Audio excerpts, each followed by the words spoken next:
मेरा मासूक चला गया, मेरा आशिक चला गया। जान से भी ज़्यादा मोहब्बत करते थे आजम खां मुलायम सिंह यादव को।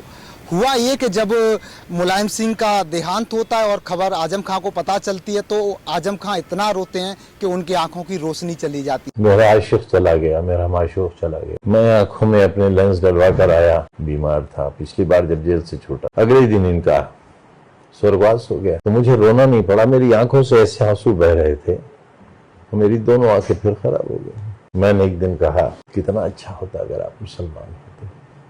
अरे मैं मुसलमान ही तो हूँ, कह देगा कोई। कितने मजहबी थे कोई जानता है। लखनऊ में मैं हूं और बड़ा सुहाना मौसम हो रहा है, हल्की हल्की बूंदाबांदी भी हो रही है। मेरे सहयोगी वरिष्ठ पत्रकार अनुपम प्रसून जी हैं। ऐसी ही सुहानी दोस्ती का किस्सा अनुपम जी, आजम और मुलायम की दोस्ती का किस्सा, क्या किस्सा था? देखिए, सबसे पहला किस्सा यही था कि मुलायम सिंह यादव आजम खान पर इतना ब्लाइंड ट्रस्ट करते थे।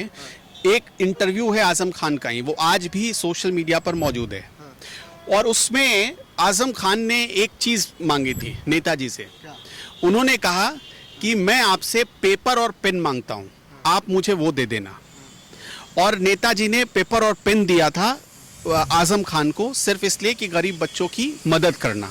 और उसी दिन आजम खान ने तय किया था कि उनको यूनिवर्सिटी आगे बढ़ानी है, चलानी है। दूसरा किस्सा वो बताते हैं कि जब वो मंत्री थे और मुलायम सिंह यादव नहीं, अखिलेश यादव मुख्यमंत्री थे, जब आजम खान मंत्री थे, उस वक्त आजम खान कभी भी कोई फाइल लेकर गए और मुलायम सिंह यादव को कहा कि नेताजी, या जब मुलायम सिंह यादव भी मुख्यमंत्री थे उस वक्त भी, कोई फाइल बढ़ाई चाहे वो 1 पन्ने की हो या 100 पन्ने की हो, नेताजी यहाँ साइन करना है। और वो कहते हैं कि अगर मैंने यहाँ उंगली रख दी या बीच में उंगली रख दी कि यहाँ साइन करना है, तो नेताजी ठीक उसी बीच में साइन करते थे। इतना ब्लाइंड ट्रस्ट था, आप इतना ब्लाइंड फेथ था उनके ऊपर का जो पैमाना लोग नपाते हैं। आपको अब समझाता हूं। जिस दिन मुलायम सिंह यादव का देहांत हुआ उससे 24 घंटे पहले आजम खान की आंखों का ऑपरेशन हुआ। आजम खान की दोनों आंखों का ऑपरेशन हुआ, एक आंख का नहीं, दोनों आंखों का ऑपरेशन हुआ।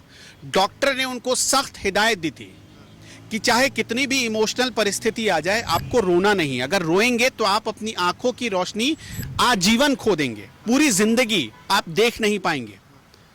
क्योंकि उनको लेंस लगा था और वो चेंज भी नहीं हो सकता था, बदला नहीं जा सकता था। डॉक्टर ने उनको ये इसलिए साफ तौर पर हिदायत दी थी। लेकिन इलाज करवा के, ऑपरेशन करवा कर वो सुबह घर पहुंचे और उसी दिन दोपहर के बाद ये खबर आई कि मुलायम सिंह जी इस दुनिया में नहीं रहे। डॉक्टर ने कह रखा था, उनको 2 चीजों को चुनना था। उनके पास 2 ऑप्शन थे। एक, या तो वो मुलायम के गम को भुला दें और अपनी जिंदगी को सुकून से देखें कि भाई जाने दो, मैं थोड़ी ना गया हूं, मेरी आंखें सलामत रहेंगी तो मैं दुनिया देख सकता हूं, राजनीति करूंगा। लेकिन उन्होंने वो छोड़कर, आंखें चली जाए, पूरी रात वो रोते रहे। ऐसा नहीं कि जानबूझकर उन्होंने मतलब रोने का उन्होंने कोई ढोंग किया, या ऐसा उन्होंने इंटरव्यू में बताया कि उनकी आंखों से जो आंसू निकलने का सिलसिला शुरू हुआ वो 2 दिनों तक चलता रहा। उनको नींद नहीं आई। घर वालों ने जबरदस्ती दवा देकर उन्हें कहा कि आपको आराम करने की जरूरत है। सोचिए, जब डॉक्टर ने कहा कि आंसू का एक कतरा नहीं निकलना चाहिए, उस वक्त आंसुओं का सैलाब आ गया था। मेरा मासूक चला गया, मेरा, तभी उन्होंने कहा था कि मेरा माशूक चला गया, मेरा आशिक चला गया, अब मैं किसके सहारे रहूंगा। और यही नहीं, आपको एक और किस्सा बताता हूं। समाजवादी पार्टी में कभी बहुत बड़ा कद होता था अमर सिंह का। अमर सिंह, जैसे आजम खान कहते थे ना मुलायम सिंह यादव को कि यहां साइन कर दीजिए, तो वहीं पर मुलायम सिंह यादव साइन करते थे। वैसे ही एक दौर अमर सिंह का था। अमर सिंह अगर कह देते थे नेताजी आज सूरज पूरब से नहीं उगेगा, आज पश्चिम से उगेगा, नेताजी ये मानते थे। नेताजी का कद इतना बड़ा था, दिल इतना बड़ा था, मुलायम सिंह यादव का इतने बड़े कद के नेता थे। उन्होंने अपनी पूरी जिंदगी की राजनीति में लोगों को जोड़ना सीखा। कभी किसी को डांट करके जाओ, छोड़कर जाओ पार्टी, तुम्हारे रहने ना रहने से मुझे कोई फर्क नहीं पड़ता। या किसी मोहल्ले में गए, अगर किसी ने बोल दिया नेताजी हमारा काम नहीं हुआ, गली में देखिए गड्ढे हैं, उन्होंने किसी को ये नहीं कहा कि तुम वोट मत देना हमको, जैसे आज के नेता कह देते हैं। कभी नहीं कहा उन्होंने, बल्कि नेताजी के साथ जो संघर्षों के साथ ही रहे। मैं आपको एक किस्सा सुनाता हूं। मुझे भी किसी वरिष्ठ पत्रकार ने कभी बताया था, उन्होंने बताया कि नेताजी के साथ कभी बहुत संघर्षों के दौर में उस व्यक्ति ने समाजवादी पार्टी का झंडा उठाया था। वो बहुत फटेहाल हालत में था। और गनीमत ये थी कि नेताजी का कार्यक्रम था गाजियाबाद में। गाजियाबाद में नेताजी उसके घर गए। जैसे कहते हैं ना कि कृष्ण सुदामा कृष्ण के घर गए थे। सुदामा अपनी व्यथा बता नहीं पाए कृष्ण को, और जब अपने घर वापस लौट कर पहुंचे तो देखा कि सब कुछ बदल चुका था। ठीक उसी तरह नेताजी आए उस व्यक्ति के घर पर। उनको जब पता चला कि अच्छा ये कार्यकर्ता इस हालत में है, उसके घर पर गए। उन्होंने, सोचिए, उस कार्यकर्ता ने उनको एक भी अपनी तकलीफ नहीं बताई। बस वो उस दिन के बाद गाजियाबाद छोड़कर गए और अगले दिन जीडीए के लोग पहुंच गए और वहां पर भवन बना दिया गया। उसके फटेहाल घर को भवन बना दिया गया। नेताजी की शख्सियत ये थी कि वो आंखों में देखकर पहचान जाते थे कि आप कहना क्या चाहते हैं। उनको संकेतों में बात करना एक परिपक्व नेता की पहचान होती है, और वो संकेतों में बात करते थे। तो ये उनका कद था, उनकी शख्सियत थी। आजम खान जो आज जेल से निकल के आने के बाद नेताजी का नाम लेकर इतने इमोशनल हो रहे हैं, शायद उनके जहन में वो सारी बातें याद आ रही हैं। तो अमर सिंह के दौर में अमर सिंह को नेताजी ने छोड़ दिया, आजम खान को नहीं छोड़ा। 2009 में एक छोटा सा फेज आया जब लगा कि आजम खान ने हिजड़ा तक कह दिया था मुलायम सिंह यादव को, लेकिन वो बहुत छोटा फेज था, बहुत कुछ महीनों का फेज था। और वो एक गलतफहमी पैदा हुई थी दोनों के बीच तीसरी पार्टी को लेकर।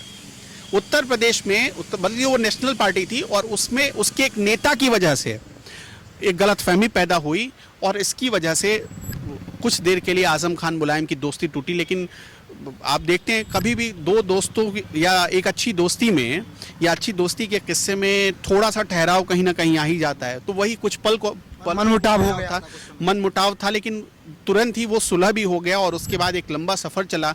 सैफई महोत्सव होता था, मुलायम सिंह यादव का जन्मदिन होता था, तो आप देखिए महारानी विक्टोरिया वाली बग्गी आ जाती थी।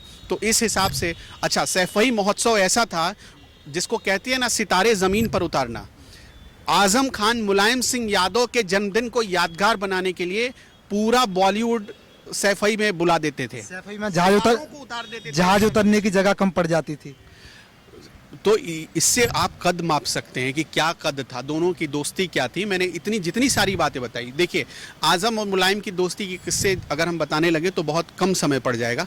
लेकिन उत्तर प्रदेश में चाहे वो किसी भी दल का व्यक्ति हो, ज़रूर इस बात की चर्चा करता ही होगा कभी ना कभी कि दोनों एक अच्छे दोस्त थे। देखिए, ये अच्छा, एक किस्सा और मुझे याद आ गया, मैं वो ज़रूर बताना चाहता हूँ, क्योंकि दोनों का धर्म अलग अलग था। आजम मुसलमान थे, मुलायम हिंदू थे। तो कभी कभी गलती से मुलायम सिंह यादव कह देते थे कि अरे आप मुझे अलग धर्म का क्यों समझते हो, अलग धर्म का क्यों, मतलब वो कहने का मतलब कि मैं मुसलमान ही हूँ, दोस्ती के नाते बोल देते। दोस्ती के नाते वो बोलते थे। तो आजम खान उनको डांटते थे कि खबरदार, आप हिंदू ही बहुत अच्छे हो, और हम सारे मुसलमान यही चाहते हैं कि आप हिंदू बनकर ही मुसलमानों का सेवक बने रहो, मुसलमानों की हिफाजत करो, मुसलमानों के साथ खड़े रहो, हमारे दोस्त, हमारे मित्र, हमारे भगवान। इस तरह से उन्होंने बाकायदा इंटरव्यू में भी कहा है ये सारी बातें। बने रहो, कभी इस बारे में ख्याल भी मत लाना, क्योंकि हम जैसे भी हैं, हम आपको इसी रूप में देखना चाहते हैं। हमारा कौम भले अलग हो सकता है, लेकिन हम मुलायम सिंह यादव को, नेताजी को उसी रूप में देखना चाहते हैं जैसे वो अभी हैं। देखिए, ये वो किस्सा था आजम खान मुलायम सिंह की दोस्ती का, जो दर्शकों को बताना बड़ा जरूरी था।